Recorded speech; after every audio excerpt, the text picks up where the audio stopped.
Hi అండి, అందరికీ నమస్తే. నేను మీ సుహాసిని. వెల్కమ్ టు సనాతన పూజ సుహానంద్ ఫ్యామిలీ అండి. ఇక్కడ చూస్తున్నారు కదండి, ఇది వైట్ కలర్ క్రీపర్ రోజ్ అండి. అంటే అల్లుకుంటుంది. ఇది గుత్తులు గుత్తులుగా పూస్తుందండి పువ్వులు. నేను దీన్ని పెద్ద పెయింట్ బకెట్ ఉంటుంది కదండి, దాంట్లో వేశాను.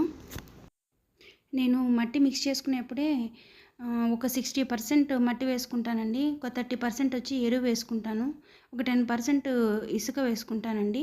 అవన్నీ కలిపి మిక్స్ చేసుకుని తర్వాత దానిలో నేను మొక్కను నాటుకుంటాను.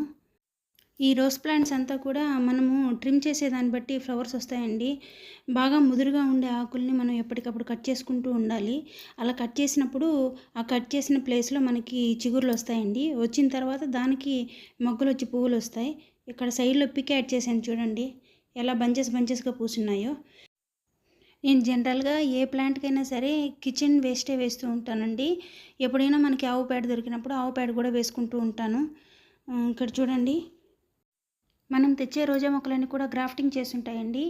గ్రాఫ్టింగ్కి పైన వచ్చిన కొమ్మలకి బాగా ఫ్లవర్స్ వస్తాయండి. నేను అక్కడ చూపించాను కదా, అది గ్రాఫ్టింగ్కి కింద వచ్చిన కొమ్మండి. అది చాలా ఫాస్ట్గా పెరుగుతుంది. చూసేదానికైతే చాలా బాగా హెల్తీగా వస్తుందండి ఆ కొమ్మ. కానీ ఆ కొమ్మకి ఫ్లవర్స్ రావు. అటువంటిప్పుడు మనం ఆ కొమ్మని కట్ చేయడమే బెటర్ అండి. బాగా గుర్తుంచుకోండి, గ్రాఫ్టింగ్కి పైన వచ్చిన కొమ్మలకి ఫ్లవర్స్ వస్తాయి, దాని కింద వచ్చిన కొమ్మలకి ఫ్లవర్స్ రావు. దాన్ని వెంటనే కట్ చేసేయండి. అది చూడండి, అక్కడ చూపిస్తున్నాను కదా, అదే మా మెష్ అండి. ఆ మెష్ లోపలే నేను అన్ని మొక్కలు నాటుకొని ఉన్నాను. ఇక ఈ రోజా మొక్కకి కిచెన్ వేస్ట్తో పాటుగా నేను ఎగ్ షెల్స్ ఉంటాయి కదండి, ఉడకబెట్టిన కోడిగుడ్లు తొక్కలు ఉంటాయి కదా, ఆ తొక్కలన్నీ వేస్తానండి. ఇంకా ఇక్కడ పూజ చేసుకుంటానండి. తులసి మొక్క, ఉసిరి మొక్క, మారేడు మొక్క ఉన్నాయి. ఆ ఉసిరి మొక్క కూడా వచ్చి నేను కుండీలో వేస్తున్నాను. అక్కడ దేవుడికి పెట్టిన పువ్వులన్నీ కూడా అవి నిర్మాల్యం అయిన తర్వాత వాటిని తీసి నేను రోజా మొక్కకే వేస్తూ ఉంటానండి. దాంతోపాటు ఉసిరి మొక్కకు కూడా వేస్తూ ఉంటాను. అంటే వాడిపోయిన పువ్వులన్నీ కూడా ఆ రోజా మొక్కకి, ఉసిరి మొక్కకి, ఒకవేళ ఎక్కువైపోతే మిగిలిన మొక్కలకు వేసేస్తూ ఉంటాను. అది బాగా ఎక్కువగా నిండిపోయిందనుకోండి, దానిపైన ఒక లేయర్ మట్టి వేస్తానండి. అది వేసిన తర్వాత లోపలంతా మనకి ఎరువులాగా తయారైపోతుందండి. ఈ ప్లేస్లోనే మందారం మొక్క కూడా ఉందండి. అది వాటర్ క్యాన్లో వేసున్నాను. ఆల్రెడీ ఇంతకుముందు చూపించానండి వీడియోలో. అసలు మాకు మొక్కలు నాటుకునే దానికి ప్లేసే లేదండి. కానీ నేను ఈ ప్లేస్ ఎక్కడో దగ్గర క్రియేట్ చేసుకొని మరి మొక్కలు నాటేస్తూ ఉంటాను. ఇది రోడ్ సైడ్ అండి. రోడ్ సైడ్ పపాయ చెట్టు అండి అది. నేను దాన్ని నర్సరీ నుంచి తెచ్చాను. ఒక 6 అడుగు కంటే కూడా చాలా చిన్న మొక్క తీసుకొచ్చానండి.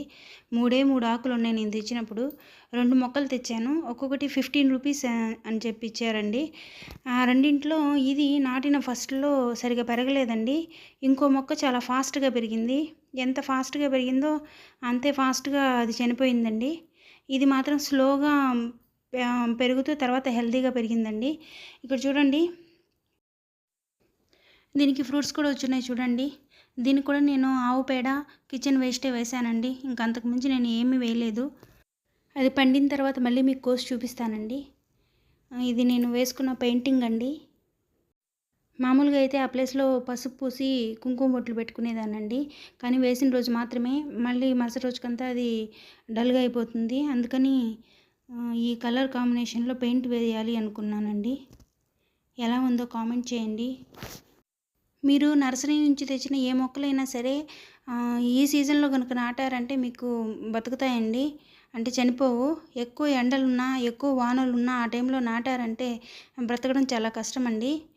ఇకపోతే చెట్ల నుండి కొమ్మలు ఇంచి అంటు తొక్కుతారు కదండి, అంటే కొమ్మలు వించి వేస్తారు కదా, అవైతే వర్షాలు పడేటప్పుడు నాటాలండి. అప్పుడు నాటారంటే మీకు ఈజీగా పెరుగుతాయండి. నెక్స్ట్ వీడియోలో నేను వేసిన ఆకుకూర మొక్కలు చూపిస్తానండి.